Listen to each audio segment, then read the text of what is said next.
Now I'm going to be starting the previews of all the squads for the 2026 IPL, and I'll start off with 2025's champions, that is RCB. RCB they had built up a good squad last year, and that's kind of shown in the way they played last year. They were very consistent, and they looked like the best team throughout the tournament. पूरा tournament उन्होंने जिस तरीके से खेला है उससे you could tell going into the playoffs that they were a team to beat. Definitely going into the playoffs, we knew that there was not a lot of teams that were. I mean, there was competition, Gujarat, Mumbai, Punjab, but I think it was always clear that RCB was, the front runner to win, and they did end up winning the title. So going into the auction, I think it's not like they didn't have a purse. They had something 16 crores odd purse in their bank, and going in with that, I think. They could have probably picked one or two, big buys if it's is what you would think. But I think they've ended up doing a good job at the auction. The key picks that they've made, I think, are Venkatesh Iyer. And then there's obviously Jacob Duffy, who's New Zealand's fast bowler. Uh, I think second or third in the ICC rankings for T20I right now, so that was a good buy. And I think they've also gone in with someone they paid 5 odd crores for, and that is Mangesh Yadav. तो I think मुझे लगता है कि जिस तरीके से उन्होंने last year खेला है उसी तरीके से they will look to play this year obviously because any team that wins and there's not a mega auction next tries to keep the same team that won them the title or was consistently good last year and go into the next season with that and I think वही वो करेंगे क्योंकि उनके पास obviously वो जो एक winning combination set हुआ है वही combination के साथ they would like to play and not change a lot over there. So I think what they had to do going into the auction was probably find some upgrades in certain areas that were probably lacking last year. And I think they've done that well. I think Venkatesh Iyer is a very good buy, 7 odd crores, I think, which is a fantastic steal. I think he's obviously not the numbers that you would want from someone like him last year, but there was obviously that added pressure of the price tag. KKR bought him for 23.75 crores, which is obviously a very high amount. I think 23 point something, yeah, almost 24 crores. So that kind of an amount is obviously a big burden for any player because that's always talked about when it's related to your performances. If there's a player who's not doing so well and he's not been bought for a high price, it won't be as talked as a player who's been paid that amount of money. So obviously, every time any performance does not come well, it is obviously directly connected to your price tag and it's always talked. So with that added pressure, I think he was not able to do well. And another thing that I noticed with him at KKR was the fact that they did not let him play at the preferred position that he should be playing at. He's a good top order batter. He was opening for them, remember, in 2021 when they had that great comeback and went into the final in 2021. So he was opening for them then. They pushed him down to three, and I think last year he was batting 4 5 all over the place, and he was not consistent at all. So I think at RCB he will get that good position of three if uh, Padikkal did obviously do well for them last year, but I think going into this season they I think probably will start Venkatesh Iyer over him. Venkatesh Iyer is a good buy I think for that reason, and I mean, obviously, he's been around for like 5 odd years at the IPL now, and he's played.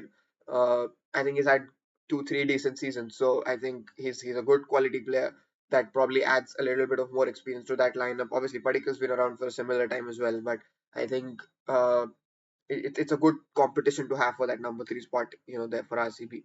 Another pick that I think that I said is Mangesh Yadav. Uh, he's a left-handed fast bowler who also bats a little bit. So kind of a bowling all-rounder that can bat at 8, 9, somewhere like that. So I think he might be the pick that they've gone ahead for Yash Dayal because Yash Dayal, with all the controversy that has happened along him and the fact that he hasn't played much domestic cricket over the whatever months that has been after the IPL, that kind of adds to the point that whether he will be ready to play. And for that reason, I think they've gone in for Mangesh Yadav. So if you look at it as a like for like, from what the team was last year, I think this is what they are looking at.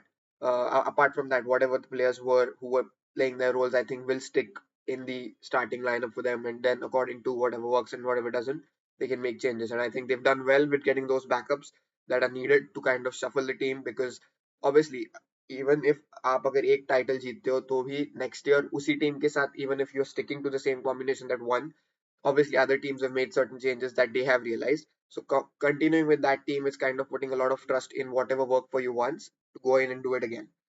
And there's a reason why there's only two franchises that have won back to back because it's very hard to kind of replicate your performances that have been so good in one year the next year, even if you kind of stick with the same team. and that's why I believe that they will look to probably. That's why they, as I said, they needed those backups to kind of make sure that even if there's something that doesn't go right, they have certain players that can come and do the job for them. So I think in that aspect, I think they've done well. Jacob Duffy is a very good buy. They got him at base price, which is perfectly. I think it's a good buy. Another player that they bought is Jaden Cox, who's also Jordan Cox, who's also a wicket-keeping backup. I think for Phil Salt at the top of the order. I don't think he'll play much. They've got Jacob Bethell, who I think will be higher in the pecking order to be that backup opening choice. He did well against CSK last year in that game that he played. So I think they've got a few backups over there. Liam Livingston was there in that team last year, who played the final. Tim David was injured, so Livingston got a game there, but he didn't do well. So obviously he was released, and they had that entire big purse because of that release, and they could get Venkatesh Iyer. So I think that's a very good upgrade for them in terms of the money spent. So I think they've covered all their areas. So if I look at the team that is there, their best 12, if you want, is probably obviously start with Kohli and Salt to open. Venkatesh Iyer at 3. I'm going with Venkatesh Iyer. They've had Padikkal, who's done well, so it's kind of probably a little uh, it's probably a little injustice on him, but I think Venkatesh Iyer, I believe, is someone who has more potential. But they have, as I said, that competition around to see whoever's doing well to play at number 3, and they've got a good backup if one isn't working. So I'm starting Venkatesh at 3. This Rajat Patidar, the captain, obviously at 4. Jitesh at 5. Tim David at 6. Shepherd is someone I'm still backing to do the job at 7 because he doesn't get it right every game. Obviously, when you're playing as a finisher, it's very hard to kind of keep doing the performances, every game. But we've seen strong West Indian players at the lower order can do a lot of damage over the years of the IPL. We've seen that. There've been a lot of big names. There've been Bravo, Pollard, Russell. There've been such players. Shepherd obviously not in that league, but you need that kind of a profile of a player, which Shepherd gives them. And what that also allows them is because the other team is kind of suited. If you look at the other 11 players apart from Shepherd, I think they've already got an 11 set for batting and bowling. अगर impact player नहीं होता तो भी आप अगर देखते हो तो टॉप 6 आपने अभी जो मैंने बोली वो बहुत स्ट्रांग है. ऊपर से कृणाल पांड्या है जो कि बैटिंग करते हैं at 7, and then you got the overs as well from the bowlers that are there because Krunal Pandya, Suyash Sharma, Bhuvneshwar, Hazlewood, Yash Dayal खिलाओ, मंगेश यादव खिलाओ, किसी को भी खिलाओ तो भी आपके वो ओवर्स निकल रहे. तो I think Dev already got that 11 sorted. Shefford just becomes that X factor player that comes into the team. He can bat at 7, give you finishes, and also bowl a couple of overs. He came in and picked up the wicket of Shreyas Iyer. I mean, not a lot of his credit, I would say. It was a poor shot from Iyer. He didn't have to play that in the final, but so that is the impact that he brought. So I think Shepard still continues to be a preferred choice in my opinion. Who can bat at 7? Then you have the rest of the 5 with Krunal, Suyash, Bhuvneshwar, Hazlewood, and Yash Dayal Khilao, Mangesh Yadav Khilao, jo bhi. I think Dayal hasn't played a lot of cricket, and that's why I am kind of leaning towards and Mangesh Yadav because they've also paid 5.2 crores, so they kind of have seen something that is promising enough to put him in the team. So I think that is probably their best lineup. Another option that they carry is with not playing Shepherd, and if Mangesh Yadav can be someone who can bat, he does bat, and if his performances with the bat are continuously doing well, if they see that through the course of the tournament, another option that they have is dropping Shepherd, playing Mangesh Yadav there, not at 7, Krunal at 7, him at 8, something like that, and then they have the option of having another foreign fast bowler, someone like a Jacob Duffy or Nuwan Thushara, who also played I think a couple of games for them last year and did well. So I think they've got those options to kind of shuffle around. One area that I felt like they should have kind of gone for and they didn't is a spinner. I think Suyash Sharma did not have a bad season. He had a very decent season last year. And I think because of the fact that the team was doing so well, a few performances here and there that were not on the level that you need for a champion team's, one of the main spinners to give were not there from him. But I think that kind of got covered because of the other performances. So I think he's not that good of a bowler in my opinion. Not bad. He didn't have a bad campaign, but I think they would have liked an upgrade there considering they had 16 crores in the bank. So even though they got Venkatesh Iyer, I think they would have liked to get another spinner, which I think is one area that they missed. But I think apart from that, the team is perfectly fine. I mean, obviously, it's a team that has won the title just a few months back, kind of the same players. Obviously, form and everything does matter, as I said. That comes into the picture. That's why it's hard to, kind of put your performances, consistent performances from one year to another. But if you look at it, RCB has been consistent over the last few years in terms of their performances in the league stage. I think since 2021, I think they've consistently played well every year. So even though they were not able to win the title all those years and they finally won last year, they've been a team that has consistently been getting there to the playoffs. So they were kind of knocking on the door, and in the end, they obviously had those players that they needed in the last season and won. So I think uh, obviously they are another one of the favorites. I mean, obviously to get into the playoffs this year as well. And I mean, there's not much to say because it's kind of the same team that was there that worked for them last year. And I think I think, like I said, the strengths are that the winning combination is still there. The balance of the team is obviously good. Like I said, they've got 11 players that are ready, and then there's an X factor player, which is obviously a great thing to have to make a champion side. That is there. Whatever departments, except for the spinners that needed an upgrade, they've gotten that. They've got Venkatesh Iyer, they've got Jacob Duffy as a backup. So that's I think a very good player to have. Mangesh Yadav they've gotten. So I think that's a good depth that they've brought into the side. Uh, the players are experienced. It's not very highly dependent on young players that have not gotten the big IPL experience. A lot of these players in that team have do play consistent international cricket for their country. Phil Salt plays for India for England.